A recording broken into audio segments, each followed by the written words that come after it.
Taking a little break from Dead by Daylight. I was talking to one of my viewers about playing some Minecraft in my spare time, and they wanted to see what I was doing, so I figured I was going to take a few minutes to walk through my base and show some of the stuff that I've got set up here, so they'll be able to check it out later.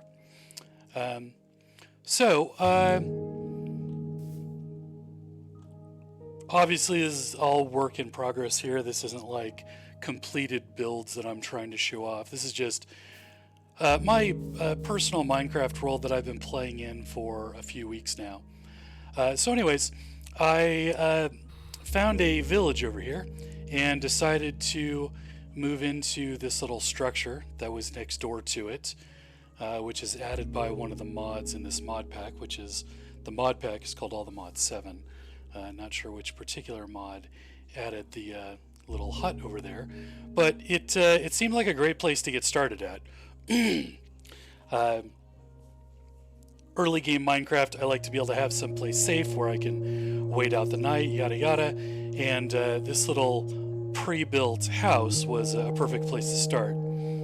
I grew out of that relatively quickly and started building a base into the side of this mountain, which is underneath the village. The village runs over there. There's actually some village down here also. So the face of this build here is done out of various types of deep slate bricks, including some skystone. That's the more grayish bricks there, and some cracked deep slate bricks, and then got some glass. The glass is a little mismatched at the moment.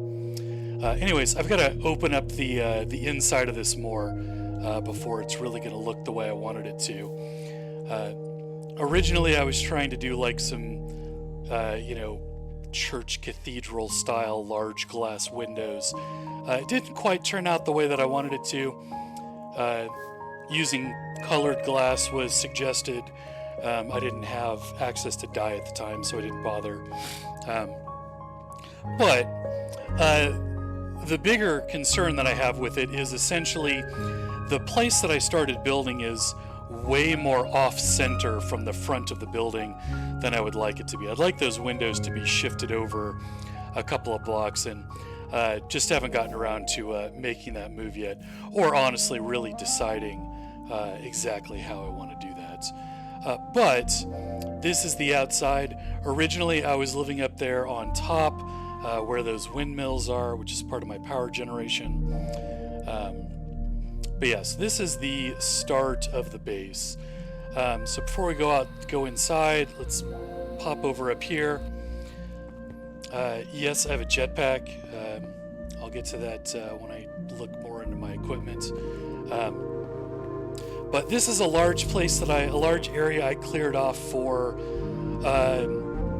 future home building and as a place to kind of get started.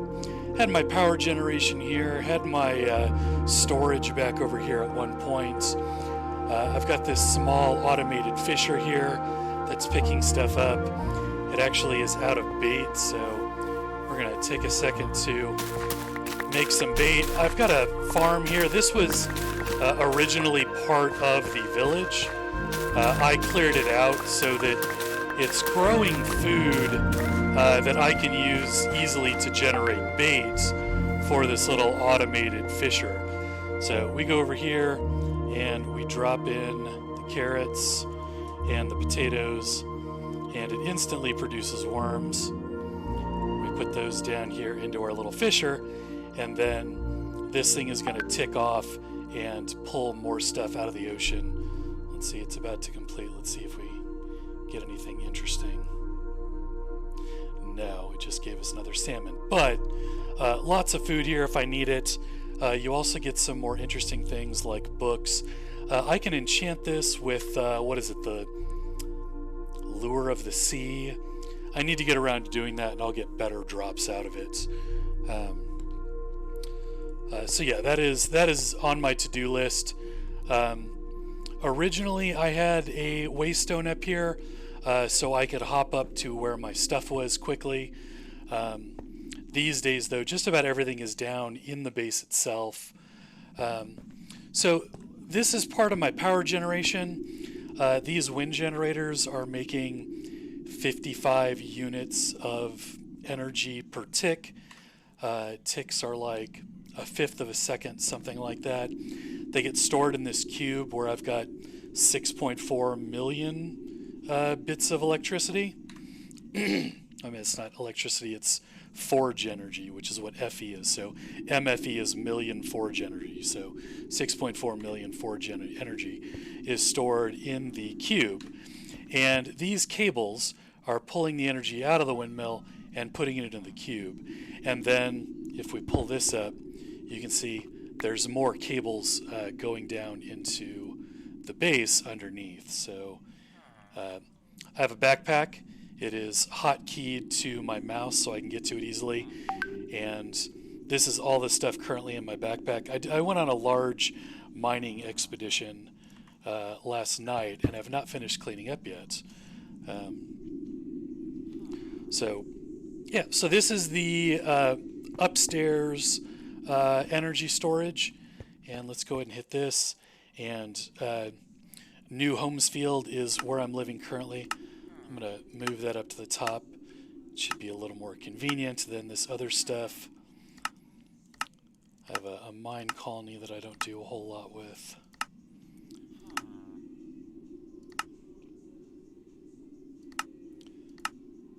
Alright, get that a little higher.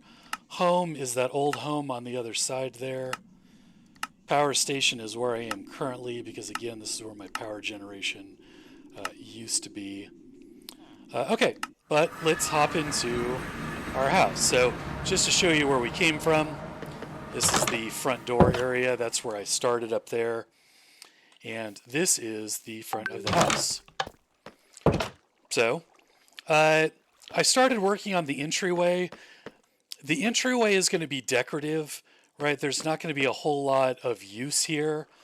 So it occurred to me that it was more important to get the actual usable parts of the base built up before I started working on the more decorative stuff.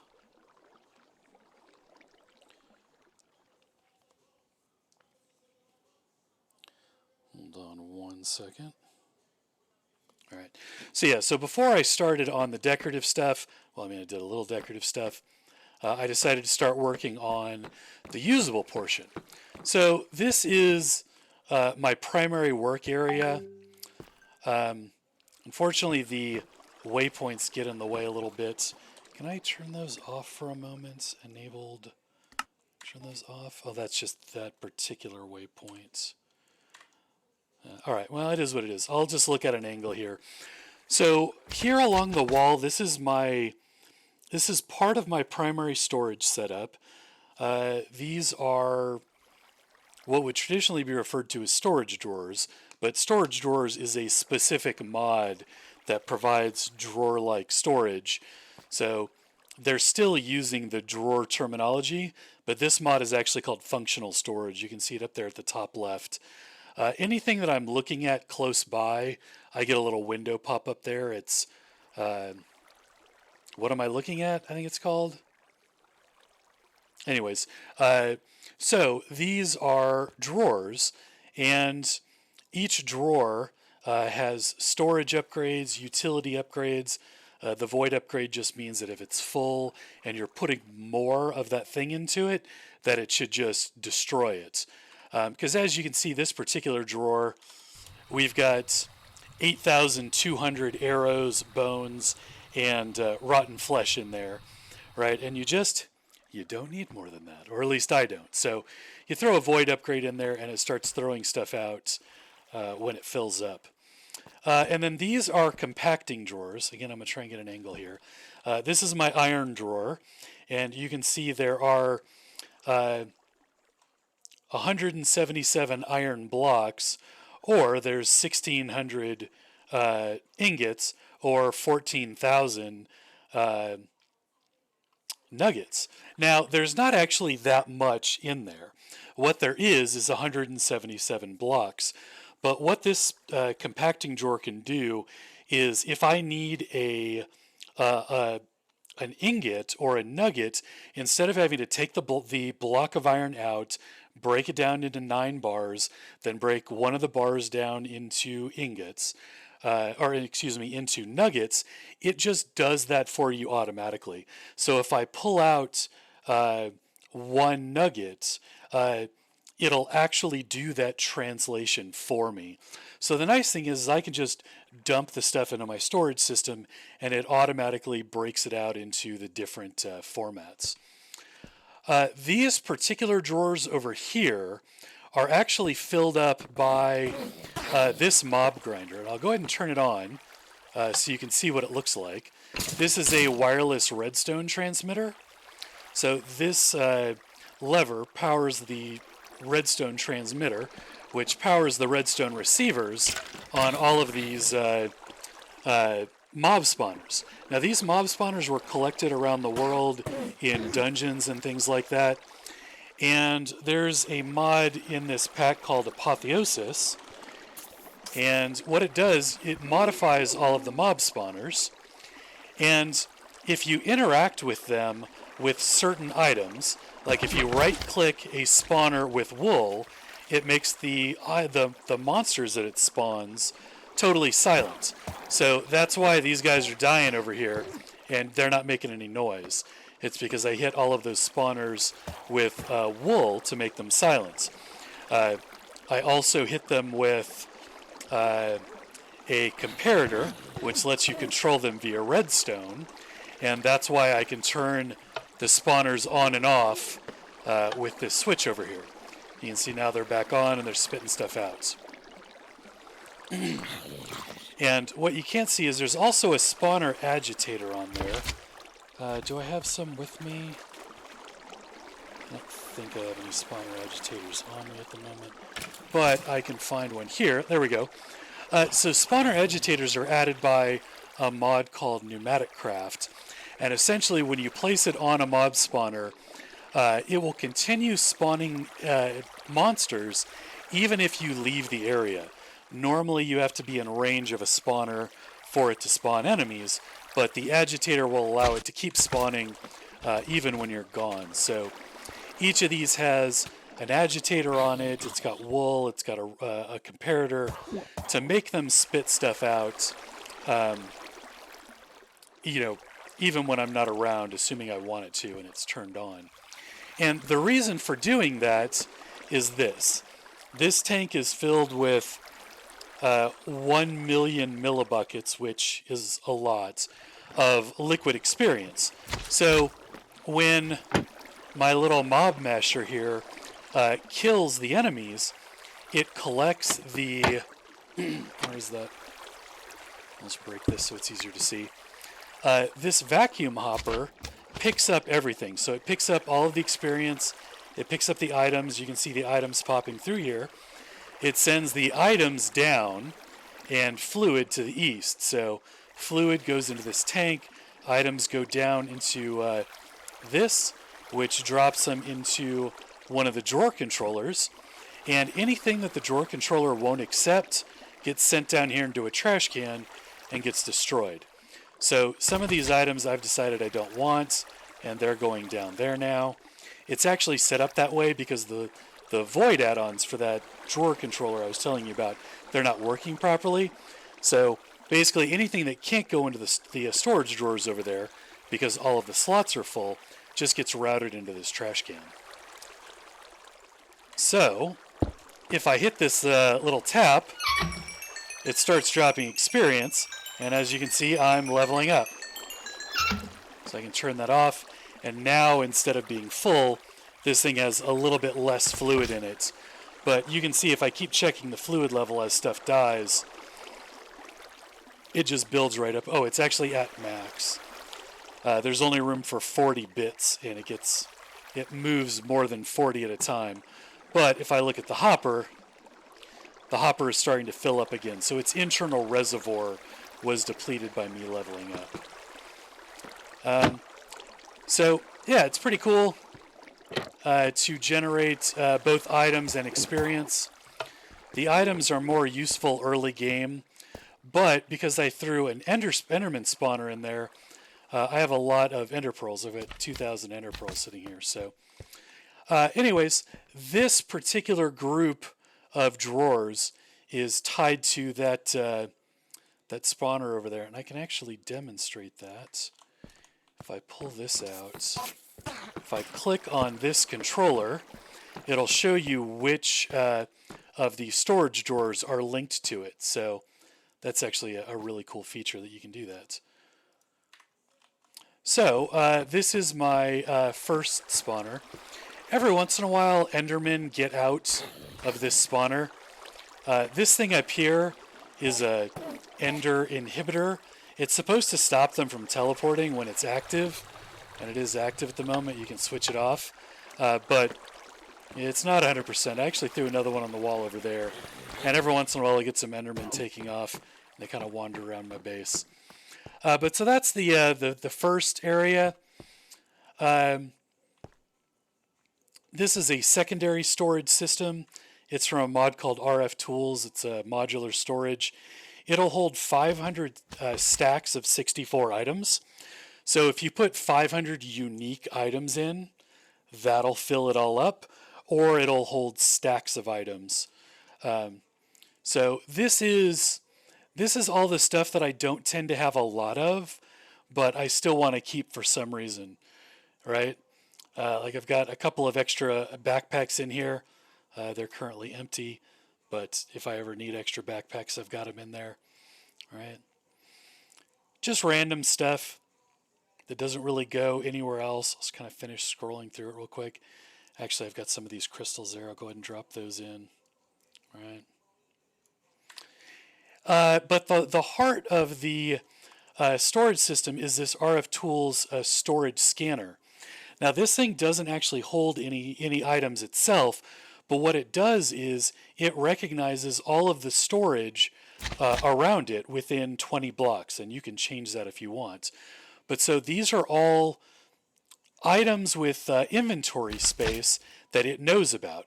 So like this absorption hopper is one of these is in that mob grinder I was just telling you about. Here's the trash can for the mob grinder.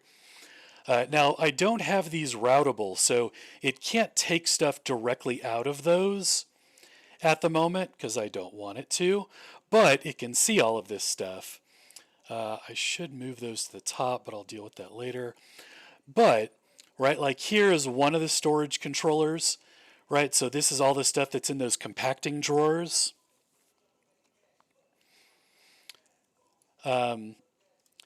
This is for my second mob spawner, and this is the mob spawner we just looked at. And so, as you can see, there is a lot of stuff in there. And then this is that modular storage unit we were just looking at on the other wall, right? So here are all those resonating crystals I was just looking at. I can actually take them back out from here. But since I specifically want them to live here, if you put stuff in through the scanner, it can be kind of a crapshoot where it ends up. And since I like to keep my stuff organized, I usually just put stuff away from there. But then this is used as an easy crafting resource because it doesn't matter which one of the storage areas the items are actually stored in, I can actually craft from here.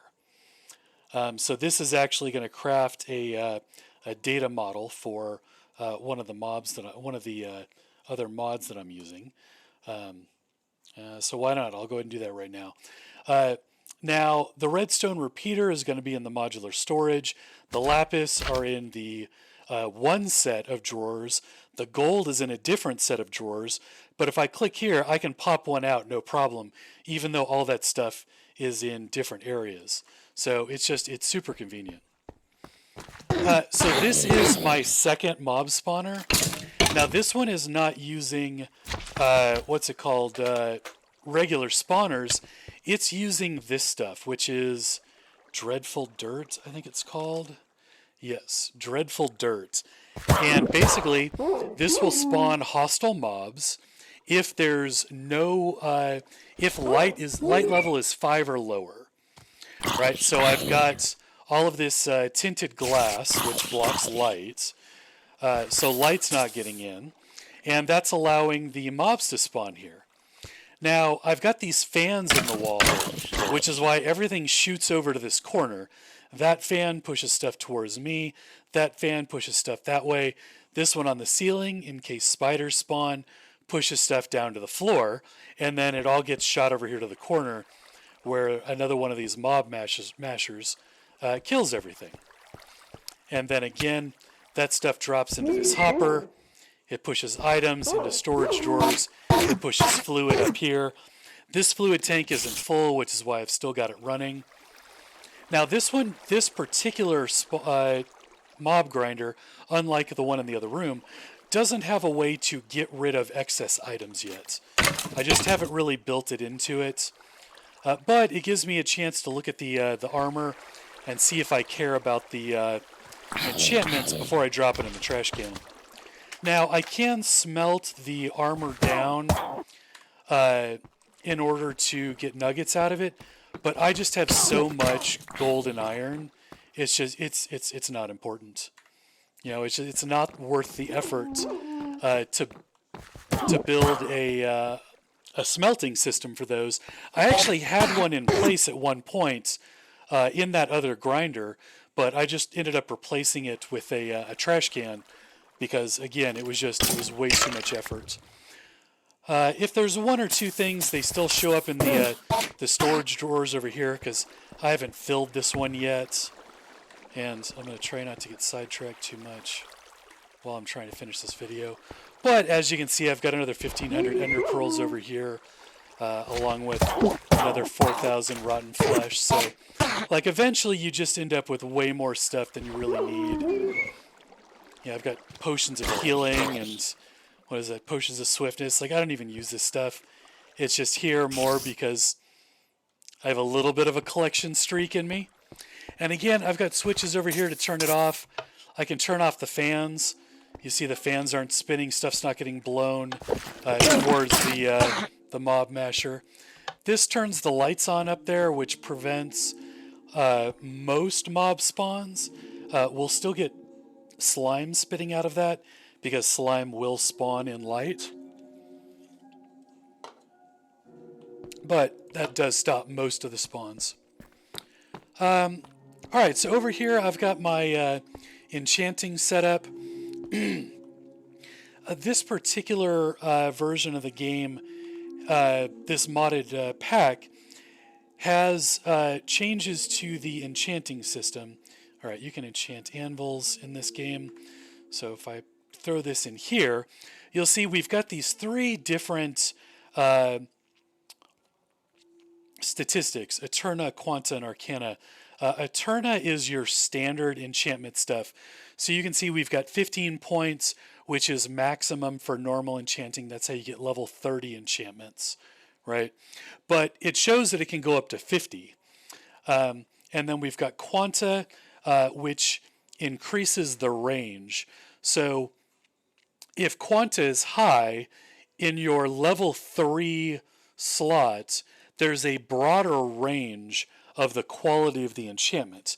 So you can actually get a much worse enchantment with high Quanta because there's a bigger range, right? See, it says potential reduction 15%, but there's also a potential growth of 15%. So there are enchantments that require a higher tier than tier 3, and Quanta can let you potentially tap into those.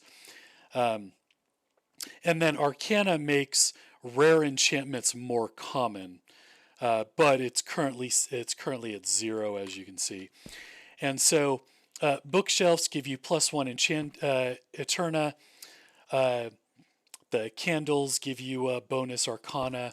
It's a pretty cool system. So that's my enchanting setup. I have some random crafting tables. A lot of times other mods will add their own crafting tables. So this is the Engineer's Workbench from Immersive Engineering. And if I wanted to make one of their garden cloches, which I will, oh, interesting, it actually doesn't require it in this mod. It shows you can do it straight from your crafting table.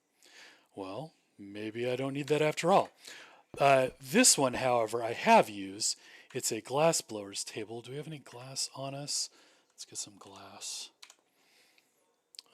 Oh, that's CL. I want GL. Let's see here. We want a single item. All right. So if I put this into the glass blowers table, that's connecting glass. I need regular glass. Let's see. All right, that's regular glass. All right. Connecting glass is a special type of glass where if you put down multiple blocks, it blends together. I put the connecting glass again? All right. It blends together so it gets rid of the seams. Anyways, the glass blowers table gives you access to all of these other types of glass. So that's very cool. This scholars table lets you do stuff with, what is it, stone? So if I take a little bit of cobblestone here. No. All right, I lied. I don't remember what the scholars table is. What is that for? What mod is that? It's chipped. Maybe it's just not cobblestone it works with. Do I have stone? Let me grab a piece of stone. Where's my stone?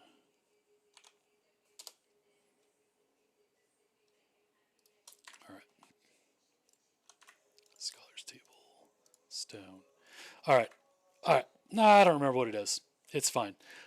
Yeah, it's fine. Anyways, it's for another mod. It's different crafting table. Don't need to get stuck on that. All right, so as you can see, I'm still doing a little bit of decorating. I don't know what the final shape of this wall is going to be yet. I don't know if I'm going to extend more drawers over and relocate this stuff. So if I'm going to bring more drawers over, I don't need to do anything with that wall. And I'm also not sure if I want to raise the ceiling. I want to put in more compacting drawers.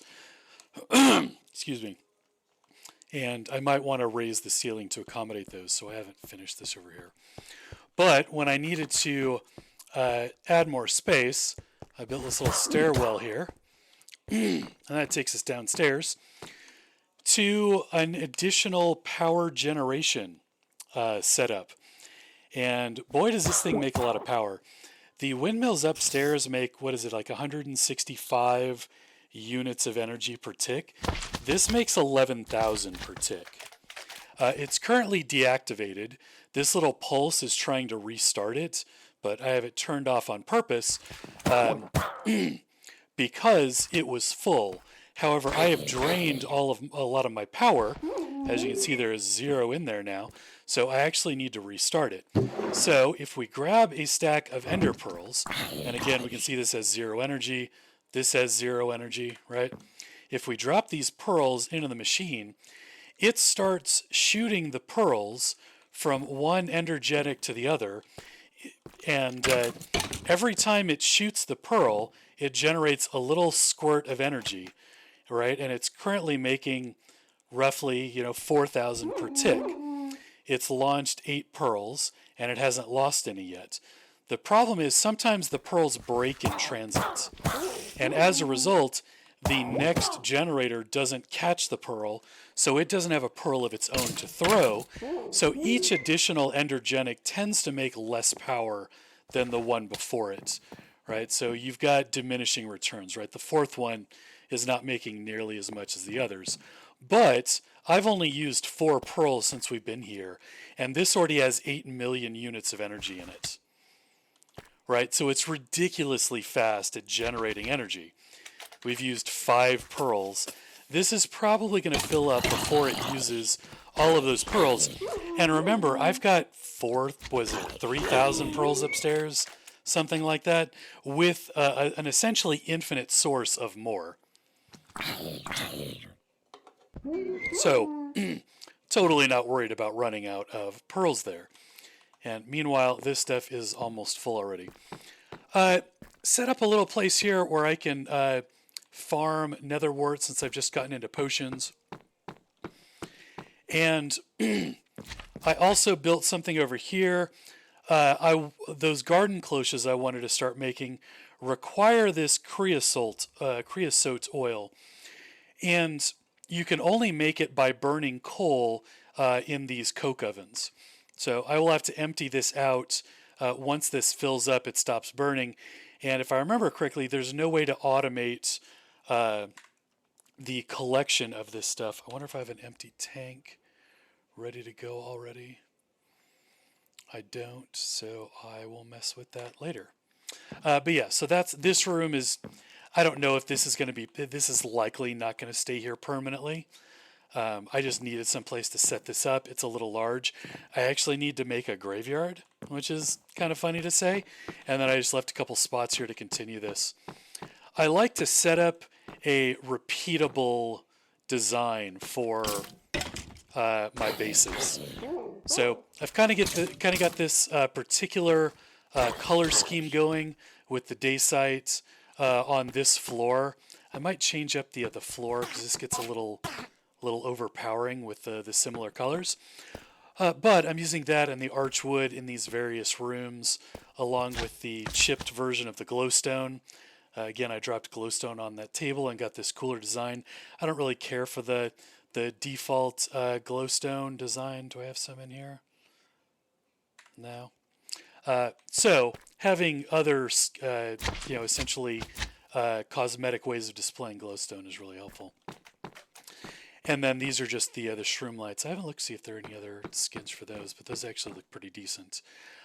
There's something about the default glowstone, just like it stands out too much. There's too much contrast in it for me. So anyways, speaking of the graveyard, I haven't built an actual graveyard yet, but let me show you what I am talking about. I actually have a grave over here. Graves have to be put in dirt. So I've got this one stashed over here right now. I played around with engraving the tablet. I didn't realize it already put RIP on there, so I engraved it with RIP. It's a little redundant, but I'll probably change it.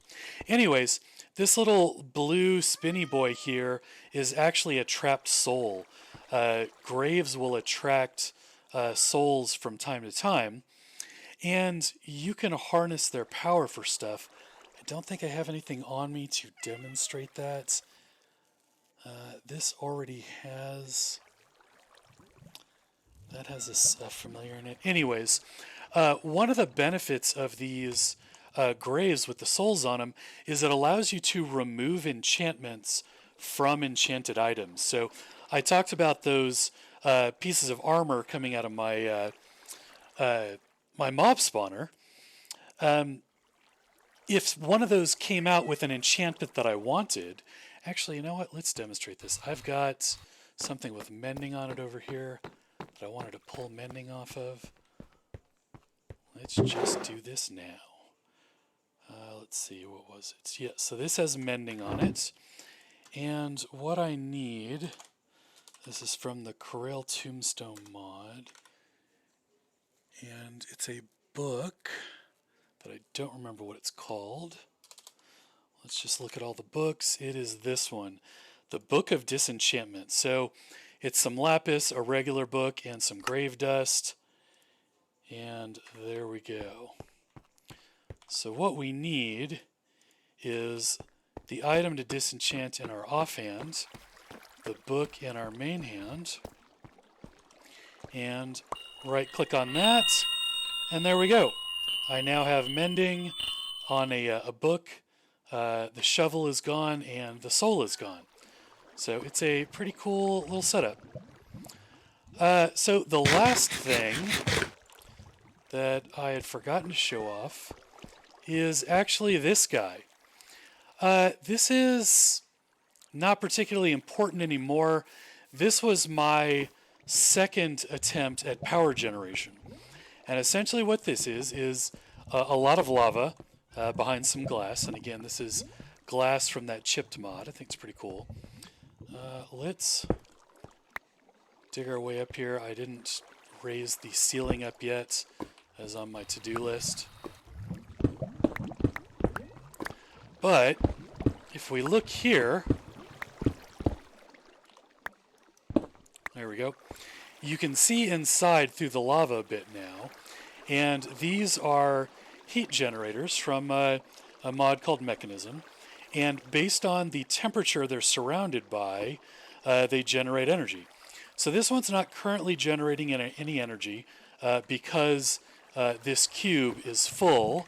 But I can actually change that. I need to recharge my jetpack. So let's drop my jetpack in there. It's going to start draining energy. Well, you know what? It's actually taking it from the greater energy supply.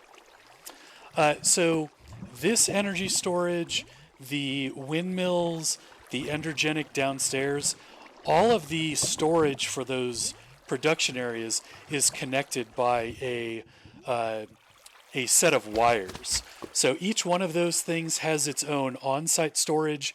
This one has the energy cube. The one upstairs has that other energy cube that we looked at. And then the energetic had that other storage unit on it. And they're all linked together. So it's hard to tell where it's going to pull energy from sometimes. I assumed it was going to come straight from there. But it's just been pulling energy in from elsewhere the whole time. Anyways, it's still drained the local buffers on these heat generators. So you can see they generate 29 FE a tick. There's 2, 4, 6, 8 of them in here. So this is generating, what, 240 per tick compared to 155 for the windmill, but then again the 11,000 for the Enchanting Setup. So this is also very antiquated at this point. I'm leaving it just because I think it looks cool more than anything else. But I need to design this to where it's viewable from behind because I want to extend that direction. Oh, got to put my jetpack back on. Couldn't figure out why I couldn't fly. As long as I've got this panel open, this is the Curios cabinet. It's a mod that allows for wearing extra stuff and not forcing you to take your armor off, right? So this is mostly stuff that I've found while exploring various dungeons, but I've got night vision goggles so I can see in the dark and underwater. I can see inside of lava lakes, stuff like that. I've got a charm of sinking, which makes you drop immediately to the floor when you're in any sort of liquid. So if you're trying to like explore one of those aquatic temples, this is really helpful. Other times it's not helpful. I actually forgot I had it on. I'll probably swap it out for something else. Then I've got my backpack, my jetpack. These bundles, I actually don't even know how those things work. We got some empty slots where I don't have things. These digging claws, they make it to where you mine things faster if you don't have a tool appropriate for them. So I don't keep a shovel in my hotbar because these things make it to where you go through gravel and dirt fast enough that I just don't really care. I can't be bothered. Vampiric Gloves, this makes your attacks, your melee attacks, so not bow attacks, absorb health from your targets. I've got some various rings that I made. This one provides additional armor through Bastion and damage resistant through the Adamant perk. These are made through a mod called Silent Gear, which is really fantastic item crafting. This one gives me, what is it, magnetic, which really doesn't do a whole lot. And then, what is it? Is it mining haste? Yeah, I think I get mining haste. Yeah, so I mine things a little faster as a result of that. Excuse me. And this one gives me luck 3 and more damage resistance. Luck 3 is not the same as fortune on a pick or looting on a sword. It makes it to where when you open chests, you're more likely to find rare stuff. So chests that I go through tend to have more interesting things on them as a result. And then I've got an Obsidian Skull. And honestly, this thing is so overpowered. This thing really needs a cooldown on it. Anytime you take fire damage, you become immune to fire. And it lasts for like 5 minutes. You know? So if you jump into lava, well, guess what? You're not going to take any fire damage. You're going to be able to see because I've got those night vision goggles, and I'm going to be able to fly right out of it because I have a jetpack. So it really makes lava inconsequential because it's 5 minutes of fire protection. It could be 10 seconds and still be useful to have, you know? And then finally, one of the most amazing things I've ever found is these kitty slippers. In addition to looking adorable, you can see them on my character model there, along with my night vision goggles, which have a very solid snake look to them. Oh, you can actually see the jetpack belt and the, what's it called, the Obsidian Skull on my hip. That's pretty cool. These make it to where if creepers see you, they run. It's amazing. You will never get snuck up on by a creeper again. It's so amazing. And then just to run through my gear, because that's kind of the last thing we've got. Relatively beefy armor at this point. Not laughably good. There is stuff that's 20 times better than this, but good armor toughness, a little bit of knockback resistance, loaded up with enchantments. Shadow Step is incredible. It makes it to where mobs don't detect you when you're further away from them. So a lot of times you can sneak right up to them before they even notice you're there. Protection, Feather Falling, Depth Strider, Soulbound, so I don't lose them when I die. They stay on me. And then they also have Aquatic. So because all 4 of my pieces of armor have Aquatic, full water breathing, and more damage done to aquatic mobs. They have Bounce, so I don't take fall damage. And when people hit me, they get knockback. So it's pretty powerful. Again, the Aquatic for the water breathing, additional movement speed, Aquatic and movement speed, Aquatic and movement speed, right? And then all the basic stuff, protection, Aqua Affinity, Unbreaking, Respiration. Here we've got protection and vitality for a little extra health. And then most of these are soulbound. I've got to get one on the chest plate. The other 2 are. Let's go ahead and get back out of there.